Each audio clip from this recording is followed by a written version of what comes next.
Ceci est le genre d'histoire que l'on aimerait ne jamais entendre et pourtant, à seulement 37 ans, la star du sport automobile Bobby East est décédé le 12 juillet dernier alors qu'il se trouvait simplement dans une station essence en Californie.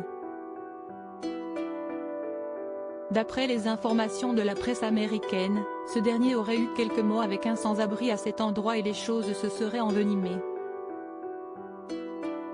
Une altercation aurait eu lieu entre les deux hommes et le pilote qui a évolué un temps en NASCAR, la compétition reine aux USA, a été poignardé à plusieurs reprises par son agresseur. D'après les informations du site Deadline, Bobby East aurait été frappé à la poitrine pendant qu'il remplissait sa voiture d'essence. Malgré l'intervention des secours, à son arrivée à l'hôpital, il a été déclaré mort.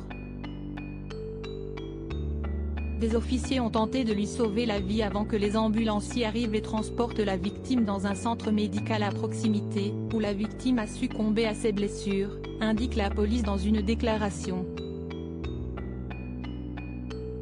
L'agresseur se réfugie dans un appartement avant d'être abattu par la police. L'homme incriminé pour le meurtre de Bobby East se prénomme Trent Millsap et la police s'est alors mis à sa recherche. Âgé de 27 ans, il s'est réfugié dans un appartement du côté d'Anaheim où une équipe du SWAT s'est rendue le vendredi suivant. Un échange de tirs a eu lieu entre Millsap et les policiers et l'auteur du crime a été abattu lors de la fusillade au moment où les policiers tentaient de l'arrêter. La mort de Bobby East a bien évidemment touché les amateurs de sport automobile, ainsi que son ancienne équipe, qui a tenu à lui rendre hommage. Nous joignons nos condoléances au reste de la communauté automobile après le décès de Bobby East, qui a concouru en USAC et en NASCAR.